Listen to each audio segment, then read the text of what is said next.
Rightio, good time to get the old mobile phones off or switch down to mute.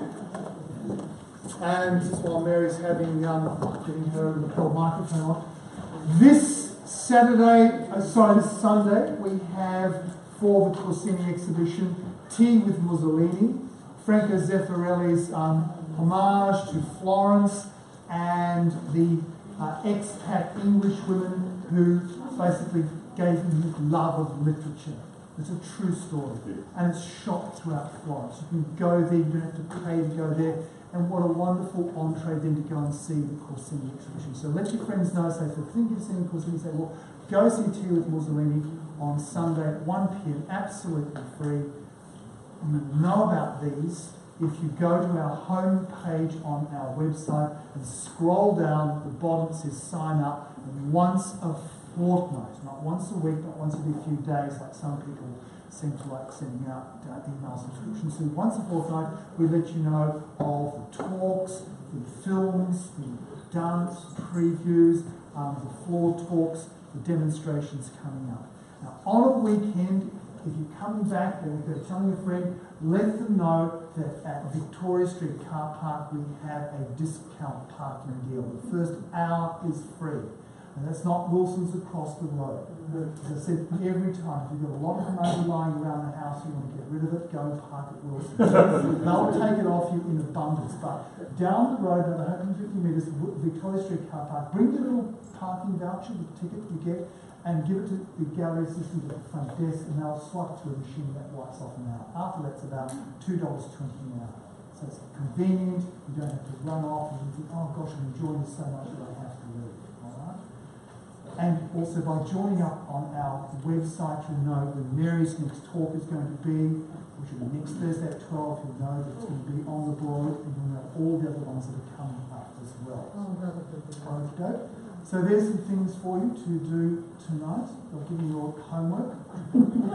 Otherwise, I'd like you to welcome our Senior Curator of the Mackelvie Collection of International Art, and Kisler. Would you please give her a warm welcome?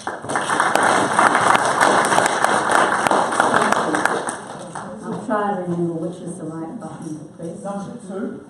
Number 2. If you look at it, it helps.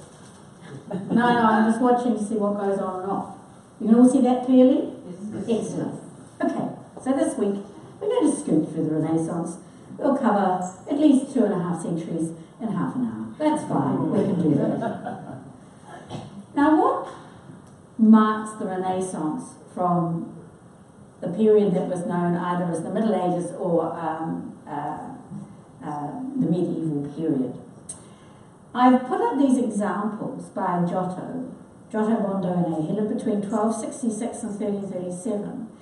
And he really is the painter par excellence who marks the beginning of the Renaissance. There is some argument other artists were also making new works at the same time that were different.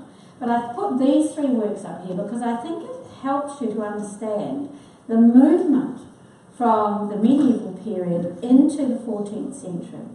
If you look at the work on the left, this is called the Ognissanti Madonna, and the Ognissanti is the church of All Saints in Florence, where this work originally hung. Of course, now it's in the Uffizi Gallery. And what you notice straight away is that the background is very different to these 2 works here. The background is called a gold ground. And gold was used in the Middle Ages to represent the unknowable, to represent heaven. We still don't know what heaven's like, should it even exist. So it was thought that the most valuable material on earth should be used to represent, to symbolise that space of unknownness, but also a space full of hope. But the other thing that marks this work as a kind of cusp work is that you've got 2 kinds of treatment here. Now, if you look at the faces of the angels either side, for a start, these figures are tiered one above the other, because artists still weren't sure about how to depict space, a 3-dimensional space. And so that's how they got over that problem, because they wanted you to see the faces and particularly the expressions of each of the angels. But there is a little sense of gradation. But when you look at the Madonna herself and her child, there's a much greater development of modelling in the faces, so that the faces seem 3-dimensional. There is a use of shadow, and also a sort of naturalism is beginning. It's only beginning. You still have slightly almond eyes, but not as intense as you get throughout much of the Middle Ages. And that's because the works in that period are very heavily influenced by Byzantine art. Often fingers were drawn very long and eyes were quite pointed. So it's pretty remarkable that Giotto can move from an icon like this, which is painted still in a more traditional style, and yet already in 1305, when he's working in fresco, he's breaking through into the natural world. Now this fresco that you see here is the Day of Judgment in the Arena Chapel in Padua. Very, very important work, because the walls of the chapel are lined with the narratives from the Bible, but most importantly with the Day of Judgment. You actually have blue sky representing heaven for a start. That's the first great leap. So looking at the natural world and what we see in the world rather than what we symbolically get included in the Madonna on the left-hand side. You have Christ in a mandorla in the middle of the work, beneath the window. Either side you have choirs of angels, you have the apostles lined up either side here, and then you have this wonderful scene of all the blessed rising up and all the damned tumbling down, and this great figure here of Dis. Now at the same time, in 1305 and 6, Dante is writing the Divine Comedy, and he places the people in Florence particularly, that he doesn't like, because he gets banished from the city, in the various layers of inferno or hell. But if you made that journey through hell, and then you went to purgatory, instead of rising up to heaven, he actually placed the paradise in the South Seas. In other words, you went down to the centre of the earth to hell, and then you kept burrowing on through, and you came out where we are. Well, we know we live in paradise. We don't need to be told this. But also this Another interesting thing about this work is it's called a Scrovegni Chapel after the man who actually funded the frescoes. And you can see him here in the right-hand detail, actually handing the chapel itself to angels. Now, of course, the reason he's doing this is because he was a usurer. He lent money for interest. And that was against all church teaching, and any usurer should go to hell. Well, Mr. Scrovegni didn't want to go to hell. So he felt that by commissioning this beautiful chapel and paying Giotto to do the frescoes on the wall, that would sort of rectify the situation. Of course, he couldn't know until he died whether he went up or he went down. But the other lovely detail here is you have angels either side who are rolling back, they look as if they're rolling back the surface of the back wall of the chapel itself. These works become hugely influential. And of course, if you've been up to the exhibition and you've looked at the sketch by Gabbiani for the glorification of the Corsini family, you will see there that their whole palace has been is rising up to heaven with them. So you get this prefiguring in this particular work. But in Florence itself, because of course Giotto worked in Florence, had worked in Florence as well as in Padua and various other places. But the most famous chapel of the next century is the Brancacci Chapel, which is in the Church of the Carmine. And of course the Church of the Carmine ultimately becomes the Corsini Church. Not that they own the whole church, but they build their own chapel there, exactly across the nave from the Brancacci Chapel. And why this was considered so important as a demonstration of the development in Renaissance art in the early 15th century. In fact, it was begun in 1386, but it took a very, very long time for it to be finished. And so it was started by Mazzolino, and then Masaccio, who was his young assistant, came and worked on the chapel. And it was really Masaccio's intervention that brings it up into the 15th century as far as painting style is concerned. So what you have around this chapel is the life of St. Peter. But rather than being set in a kind of imaginary Palestine or Galilee, it's depicted as being taking place in the streets of Florence. So this is very revolutionary. And you have very accurate architectural detail from the streets, that you can sort of see details on buildings like this today. And if you look at the scene here, you can see that he's using perspective accurately to set figures back through space, and yet they're also enclosed. It's only in this upper scene that you get a kind of imaginary landscape in the background. But what is also important in the treatment of the figures is the developments in portrait painting. Because if you look at the detail on the right, you get a much greater use of light and dark, a much greater modelling on the face itself. Light used above and below the eye to help highlight the form of the eyelid. This wonderful patch of red here, which brings sort of a warmth to the face, and a much more sophisticated modelling in the cheekbones and the three-dimensionality of the face. But more importantly, there's a much greater focus in this fresco on expression.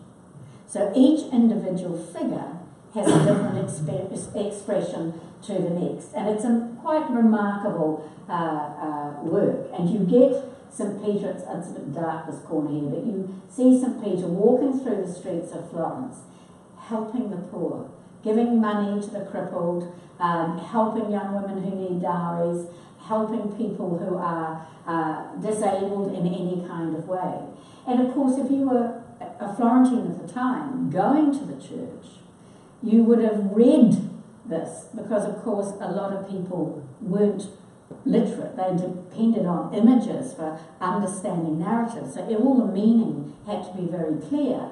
But this would have been an instructional fresco that really gave you models of how to be good citizens, as well as how to be good, how to be faithful and to be good Christians.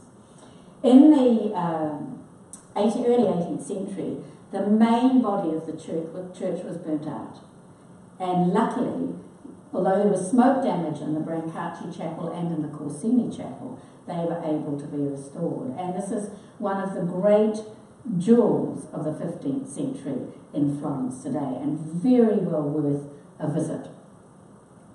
And here are just some details. I love this work. On the left, you've got a mother with her bare-bottomed baby. There's a whole lot of paintings in Florence of the time which show infants without any kind of nappy. So obviously they just availed themselves of the streets and people cleaned up after them. But also, what's very important is the detail on the right, because this is an accurate rendition of the houses of the time. You can see at the windows, there's somebody looking out here and here. You've got what looks to be a cat tied on a little wire there. You've got a cloth hanging here, a basket hanging up. And every window has one of these rods going across it. And if there was a street festival or a religious procession, people would hang their best carpets or their best cloths or even their shawls over those railings to decorate the street for the occasion.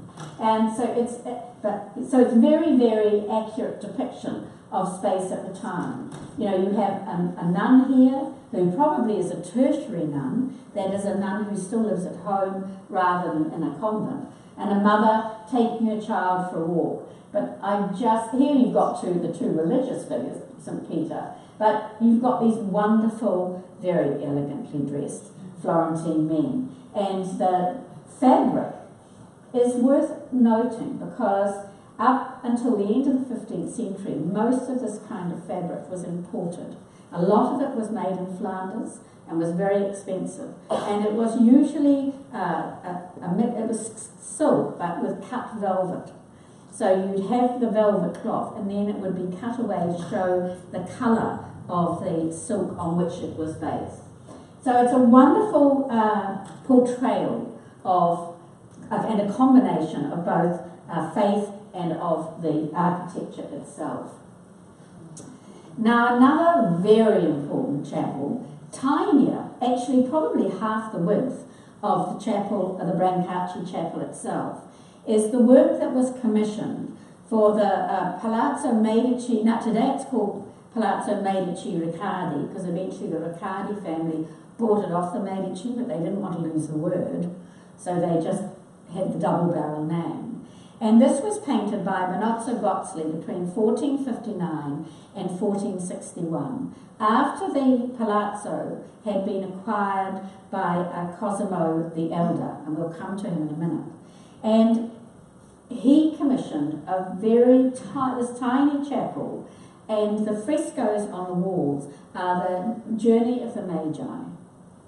And the Journey of the Magi, again, takes place and ends within the chapel in Florence. So this is why Florence gets the name the Cradle of the Renaissance.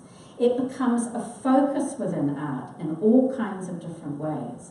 And because you had a family like the Medici and the Corsini, but more the Medici at this time, you get private families sponsoring art, paying for commissions. And whereas at the beginning of the 15th century, if I was going to commission a picture of the Madonna with some angels or with a group of people, I would stipulate as the patron every single figure that had to be included, and I would say how much of each pigment could be used. And of course the most expensive pigment was ultramarine, which came from the stone lapis lazuli, which had to be imported from what is now Turkey. So it was a very expensive pigment, and the patron had a lot of control. As artists blossom in this creative environment, you start to get artists like Masaccio and Benozzo Gozzoli taking on a kind of star factor. And you get the introduction of the individual and, more importantly, the identifiable artist. So whereas in the 14th century most artists didn't sign their work, by the end of the 15th century, you have many artists who are saying, this was done by me. But let's look at some of the figures in this fresco. Included in the crowd that you saw walking in on the left is Cosimo the Elder, who's the patriarch of the family and the great sponsor of painting in particular. You've got his son, Piero de Medici, who was more interested in collecting tapestries. And many of the great Medici tapestries that you can see both in the Pitti and in the Uffizi were commissioned by him. I mean, many of them are in the Palazzo della Signoria as well. And then you have the eldest son, Giuliano de Medici, with a cheetah, which was gifted by visiting dignitaries. And all of these sort of details we know because they were recorded in the Medici inventories for each of the palaces.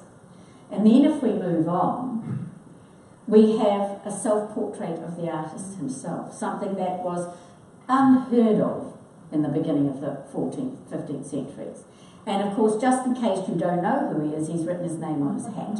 So there's no chance of not being able to identify him. And in the centre, here on this horse, you have Lorenzo de Medici figured as King Caspar. Now, of course, Lorenzo de Medici eventually comes to rule Florence because Giuliano gets murdered in what was known as the Pazzi conspiracy. And Lorenzo was injured, but he got out of managed to escape from the Duomo where they'd been attacked by the members of the Pazzi family, and he was able to run up what was called Via Larga, now Via Cavour, and into this palazzo, and so he was safe. So he's depicted as the young King Caspar, and here you have this wonderful figure here on the horse, which is a portrait of the Byzantine Emperor John VIII, Palaeologus, depicted as the Magus Balthazar. Now, why was he included? At the time, there was a conference in Florence of all of the leading members of the different versions of the church. So the Byzantine Church, the Holy Roman Emperor, the popes, there were representatives because they were trying to find a way of making all of these branches of the Christian church get on with one another. Sounds like political parties at the time now. But you also have this wonderful figure riding in on his horse, and on the left, I've given you a big detail of that, and he's here. And he's the one figure that they can't quite identify because he's thought to be either Joseph II, who was the patriarch of Constantinople, and he actually died in Florence during this conference, or it could be Sigismund, who was the Holy Roman Emperor. Now, it's quite fascinating because he's got hair on his head, and we can clearly see that Joseph doesn't. But he's also got a much longer beard, and Sigismund has quite a short beard. So maybe, in fact, what Benozzo Gozzoli is doing is combining the two figures because they were both important. But for me personally, the thing that I love most about this fresco is that the details to do with nature. There are every known animal just about is depicted within the fresco itself, and yet the landscape itself is quite archaic because we know at this time that artists are able to paint much more accurate representations. But it may be that Benozzo Gozzoli, because of the theme of the conference, was amalgamating a more Byzantine approach to the actual structure of the landscape, along with the Florentine focus on nature, and the actual study of nature itself, which doesn't appear as strongly in Byzantine art. Now, within the exhibition itself, we have the four earliest Renaissance works. These works by Giovanni Santi, who is the father of Raphael, born in Urbino, painted in Urbino, as was Raphael himself. And this group are a set of a much larger group, no longer intact, of the Muses and Apollo. And four of these ended up in the Corsini Collection at one point, coming in almost certainly as part of a dowry. but they were painted for the Duke of Montefeltro, and he had, within the Ducal Palace in Urbino, he had first of all his studiolo, which was totally inlaid with wood, very famous, you can get lots of images of it online. And then he had halfway up the stairs his little temple. These spaces, like Benozzo Gozzoli's chapel, are tiny. That two people could stand side by side in the chapel, which was at the highest level. So these were just for him and his wife and his favourite grandson. But they weren't for grand display. But and unfortunately, the temple itself is no longer, only the ceiling remains. But it's a wonderful thing to compare the final figure of Cleo with the drawing that's in the Royal Collection, because that is another thing that develops in the Renaissance, whereas historically is thought most artists just painted. With the more ready access of paper, sketching, drawing became extremely important, sometimes as a preparation for a finished work, but also as an exercise. And as we'll see slightly further on, it's taken to particularly great heights with artists like Michelangelo and Leonardo. But what I think is really interesting to compare here, I do wish he'd painted in the ribbon. I'm sorry we've lost that. But also the final panels are narrower. You've got a deeper band and a much greater differentiation of light and dark to create form in the drawing itself. But what I do love is she's finally got herself a pair of, well, they're not really shoes. The artists love to suggest that people from the classical world really wore these kind of socklets that are a bit like the socklets you can wear with jandals. So you just have a strip that goes between your toes, but your toes themselves are bare. But you can see the expertise that Giovanni Santi has using white chalk to build up all of the highlights and lift, so you get that sense of three-dimensionality and movement within the drawing itself. The other great Renaissance work in the exhibition is the Botticelli workshop painting of the Madonna and Child with Angels, painted in the year 1500, just before he stops doing this kind of painting altogether and goes back to a more medieval or Byzantine form of painting where he paints religious figures in tears, just as you saw in that earlier work by Giotto. This work in particular highlights another development that extends on from the paintings of Masaccio and Gozzoli and many other artists as well, because you cannot look at this painting without feeling, sorry, I keep hitting the microphone, without feeling emotion. This is a mother who knows she will lose her son. She doesn't know where, she doesn't know when, and she doesn't know how. But the angels know. And each of the four angels in the foreground are holding the symbols of the Passion. On the left, the little angel who looks back at us. And it's that gaze, this is a technique used by a lot of artists, because when a figure looks at us, we are drawn into the scene. And he holds a piece of split wood with a sponge that was dipped into vinegar and mockingly offered to Christ. The other angel behind him, so there's the sponge there, the other angel behind him holds the lance that will be plunged into Christ's side. He doesn't touch the tip, he just raises one finger, but it's enough for us to imagine the sharpness of the lance. The angel on the right-hand side holds the crown of thorns very carefully because he doesn't want to get pierced by them. And this other angel here holds the nails, the three nails that will be nailed to hold Christ to the cross.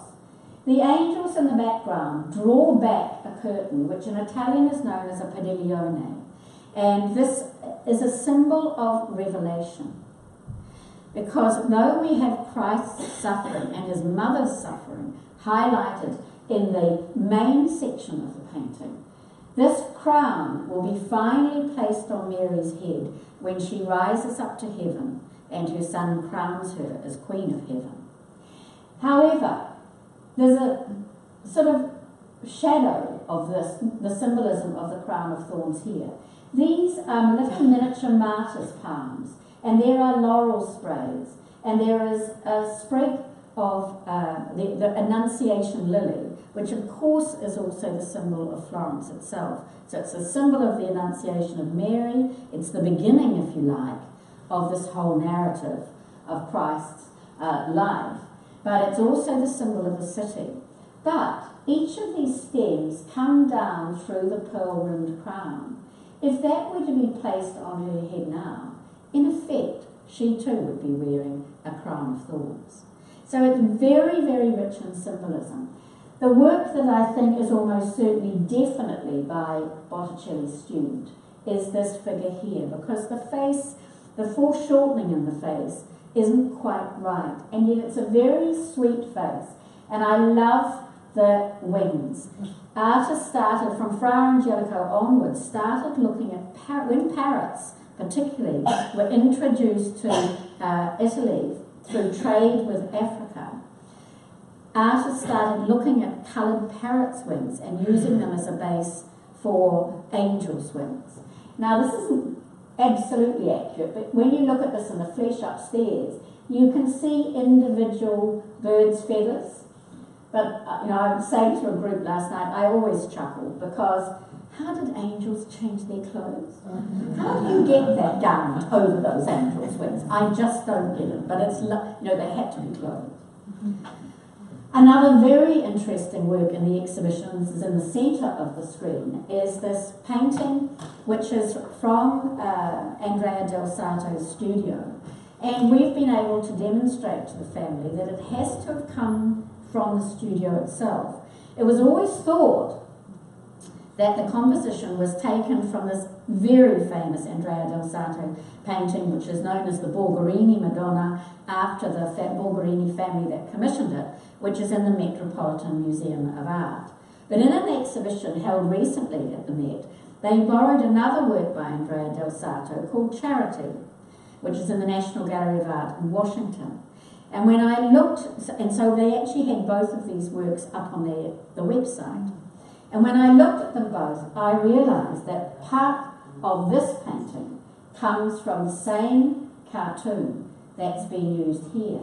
And both of these works, in a way, have been combined in the work that's in the Corsini Collection. The child's pose in both of these works is very similar. But here he rests his foot on a pillow.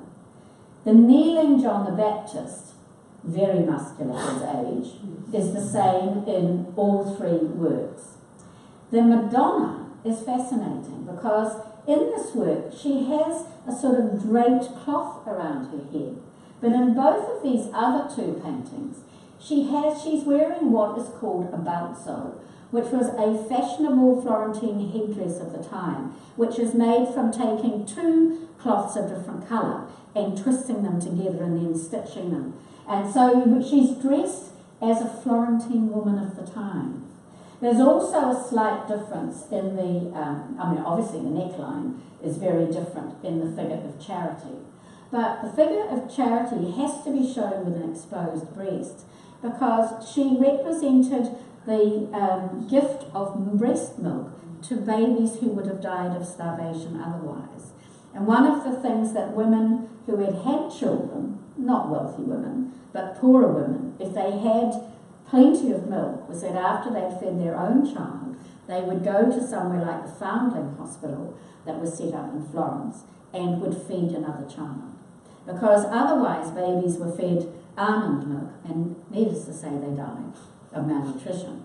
So if a mother had died, you were really desperate. If you could afford it, of course, you paid a wet nurse who had to put her own baby to one side, only give it a little bit of milk, and give the main amount of milk to the child that they were being paid to feed.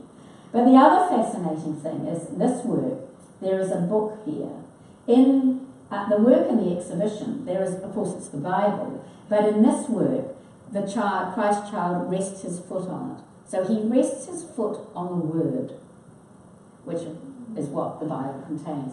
So I think it's pretty obvious that the same cartoon has been adapted for both of the works by Del Sarto himself. but there is a lot of documentation about how he encouraged his pupils in the studio to use his drawings, his sketches over and over again. And so I think it's a fascinating narrative. Now, on the left, we have a work by Fra Bartolomeo, both of these two in the exhibition, and they demonstrate the movement from what was called pure Renaissance to high Renaissance art. If you look at the work on the left, it's as if we're looking through the frame as if it were a window into the scene, but there's a slight distancing between where we stand as the spectators and the image itself. The Madonna crosses her arms across her breast, which is a common symbol of adoration of the Christ child. He's very naturalistic, much more naturalistic than babies painted at the beginning of the 15th century. And of course, you could paint the Christ child naked, because it became very important in Renaissance teaching that his humanity was stressed. He had to be seen to be a man. But you weren't allowed to draw a naked man, paint a naked man, but you could paint a naked baby. So this is a wonderfully naturalistic baby, and he points to himself, gazing up, smiling at his mother. It's a very sort of gentle scene. Joseph looks out at us, but so too does John the Baptist, who's very naturalistic as well. But as I say, there's that kind of distancing. This is the only painting in the exhibition which has a 15th century cassetta frame. And a cassetta frame has a flat piece in it here so that it could be painted like the margins of a manuscript. And the other thing about Fra Bartolomeo, which is important, is that he was fascinated by nature. So he has this beautiful scene in the background of the Annunciation to the shepherds. So it prefigures what you see in the adoration itself. Whereas what we have on the right-hand side is a very different work, and yet they're not painted that far apart from one another. Pontormo went into Andrea del Sarto's studio as a young boy when his father died, and so he really grew up as Andrea del Sarto's stepson. And he becomes what is known as a Mannerist painter. And Mannerists, they get the term after the Italian word maniera, which means a lively and slightly exaggerated use of physical or a linear form within an artwork. You have a very beautiful Madonna, and she's now wearing this wonderful kind of turban, which vaguely makes her look as if she might have come from the Middle East. But the line of the turban comes down in this cloth and drapes up and leads our eye over her shoulder.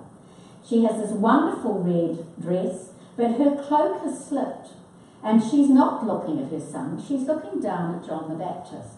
The figure of Christ himself is almost archaic in its verticality. He holds his hand up in blessing. But what fascinates me is his swaddling band, which of course is missing from Fra Bartolomeo's painting, because it is totally unnaturalistic, and it curls up here in this odd little sign, this odd symbol. But that actually is taken from a symbol that began in Egypt, moved to Greece, and then got absorbed into Christian art, which is the Ankh, which is the Alpha and the Omega, the beginning and the end of all things. So within the painting, you've got this very sophisticated symbol of what is also included in more literal ways in some of these other paintings. But what I also love is the dynamism of John the Baptist, because he looks as if he's playing peekaboo from underneath Mary's cloak. And what is he doing? He's peeping out at us. So you get the sense is that any minute he might put his arm across that picture plane into the space in which we are standing. So it's a much more dynamic image. Now let's look at the two portraits in the exhibition. We have Rodolfo Ghirlandaio's portrait of a man on the right, very plain, very little to give us any clues, and Pier Francesco Foschi's portrait of Cardinal Antonio Pucci, who is shown with in his studiolo. He's wearing the clothes that cardinals wear when they're not in Rome, and so they don't have to wear their formal red robes. But he holds in his hand a document with a great seal hanging from it, a book on the table, and this remarkable inkwell, which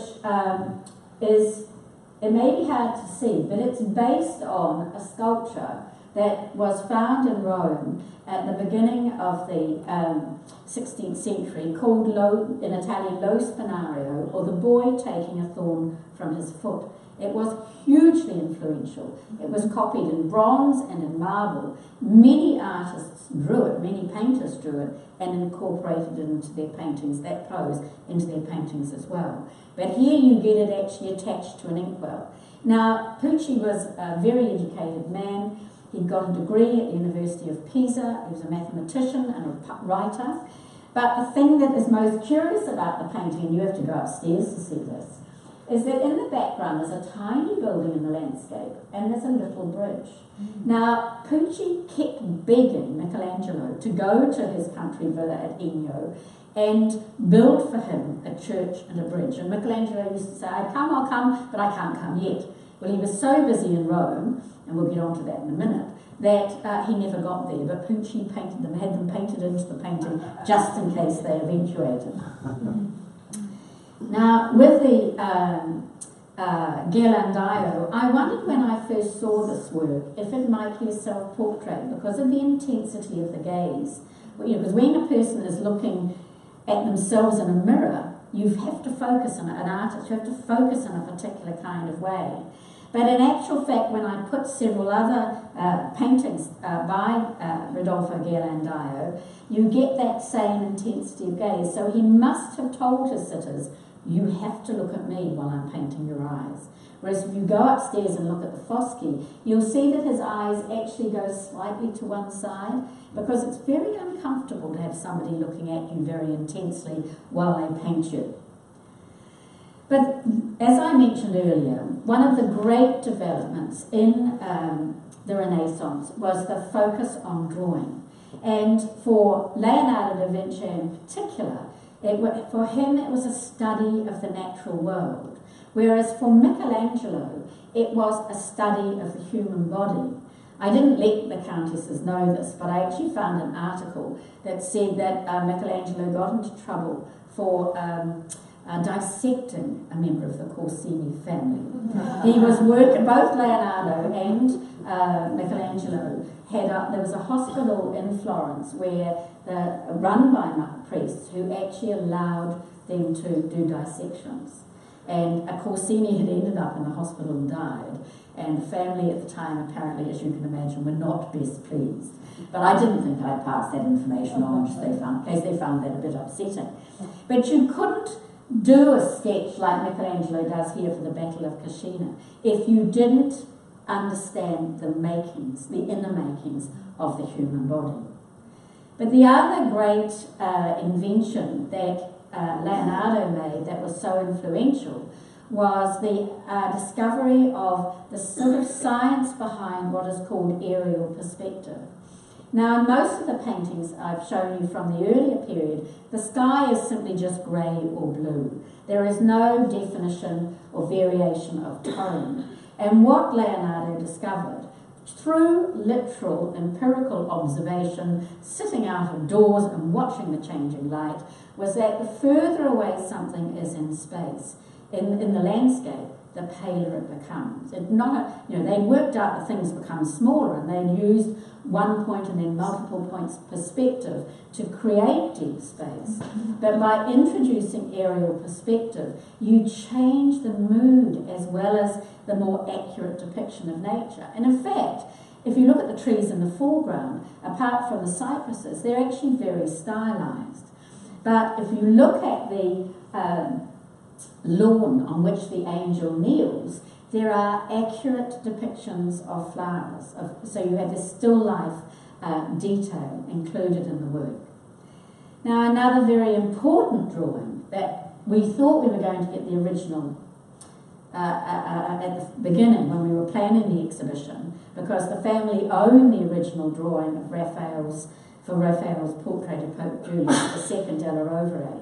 but the conservation team in Florence decided that it was rare, and it is so fragile. And we didn't want to be responsible for any damages, but we also wanted to have a reference to in the exhibition. So we have a reproduction of that as you come in. But it's a very important drawing because Pope Julius II della Rovere was the most important pope in the 16th century as far as the patronage of art and architecture was concerned.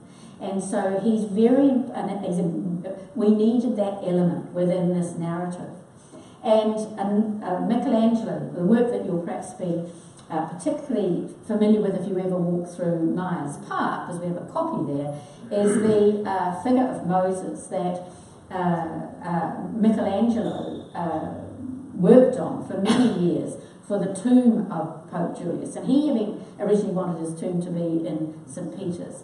It didn't end up there. But of course, jumping on from that for a minute, the most important works that Raphael did in Rome for Julius were the 4 stanzal rooms in the Vatican. And the one that I think is most important is the School of Athens.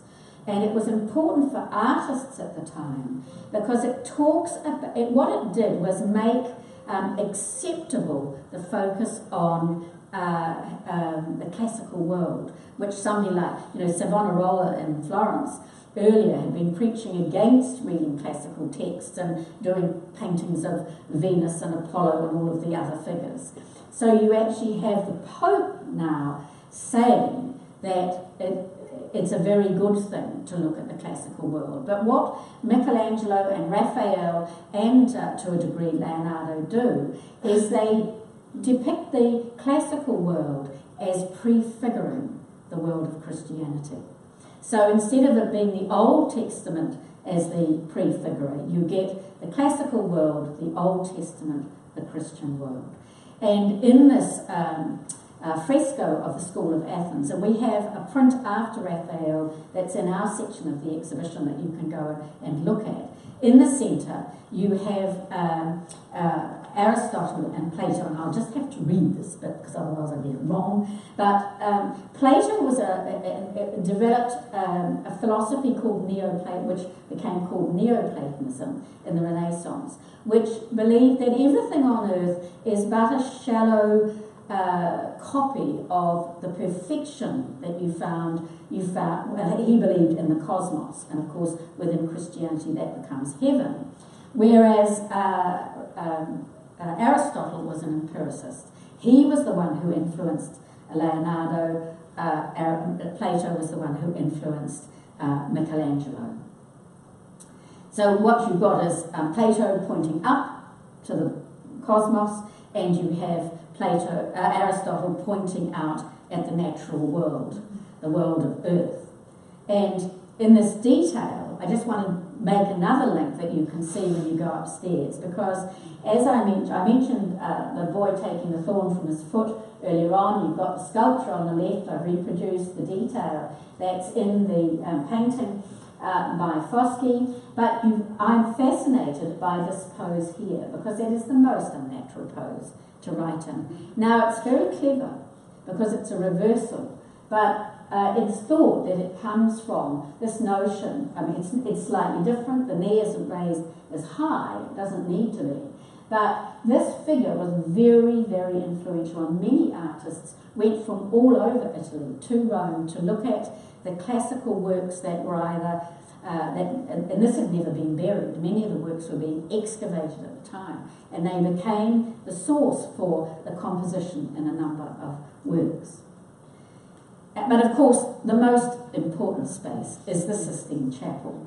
And there are various artists, Pontormo, Perugino, Botticelli, Ghirlandaio, the father, Domenico Ghirlandaio, all went to Rome at different times and were responsible for painting these panels at the side, which tell the story of Christ. It was only when Julius came to the papal throne that he commissioned Michelangelo to, first of all, to paint the ceiling, and Actually, I think I've got the next two slides out of order. We're going to do them back to front. I'll jump forward. Let's just do that.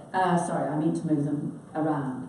So he does the ceiling first in between 1508 and 12. And the ceiling, this is a slightly flattened out version so that you can see the full extent of it, but of course in fact it curves over and down. And it tells, that it shows scenes from the book of Genesis. Now, that arrow shows you where the particular innudo, which just means a naked man, is within the fresco itself. There's a larger detail of it here, and in our own room at the end of the exhibition we have a print which is after the figure. Cherubino Alberti actually did one print which was the full figure, and then he did this kind of close-up which focuses far more on the expression. But we'll just go back again to the Last Judgment.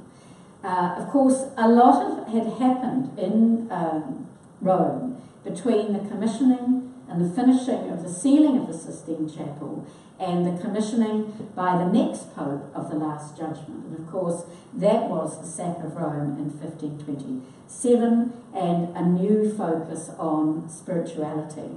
So Michelangelo moves from doing something that is very classical in its influences in the book of Genesis, and in the Last Judgment on the back wall he does the Day of Judgment. So interesting to compare if you think back to the Giotto fresco that we looked at the Arena Chapel.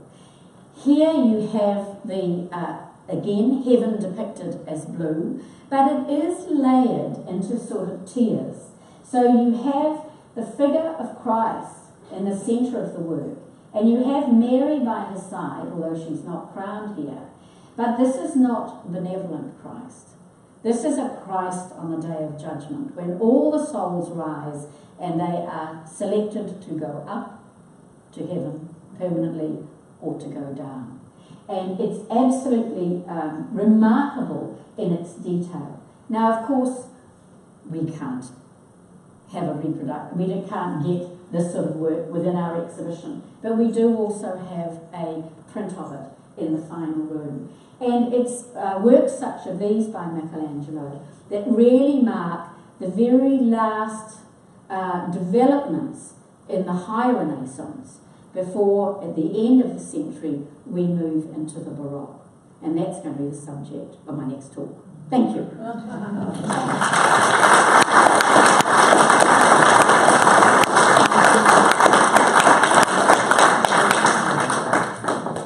we have any questions? You can always ask me later.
You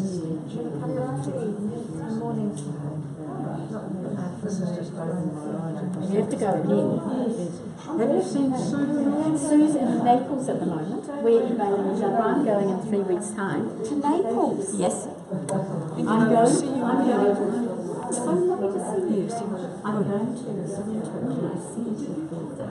And I'm having dinner with 6 gay men. And my husband's finally decided he might join us. What a great idea. I don't know. I thought you might be coming now. I knew you were a bit younger than the rest of us. Yeah. Good. Lovely to see you. Well, I got the shoot in Florence. I know. Where? I've just You take come a deep back. breath because it's very funny. H&M. You're joking. Florence H&M. Florence, it's like Florence Collins is really good. Oh, I know. Shops in I've Florence, been they're really fantastic.